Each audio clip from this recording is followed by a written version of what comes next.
নতুন সংগঠন শিক্ষকদের, এই সংগঠনে কোনো রাজনৈতিক দলের কোনো আমাদের এই সংগঠন এখানে আমরা শুধুমাত্র সবাই একত্রিত হয়েছি শুধু এই পরীক্ষাটার ভাইভা দেওয়ার জন্য।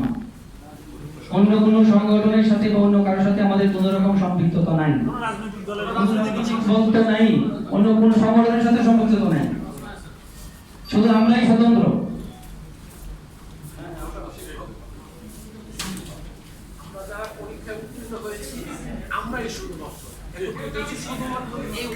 শুধুমাত্র ভাইভা পরীক্ষার জন্য, অন্য কোনো কারণে আমরা একত্রিত হই নাই।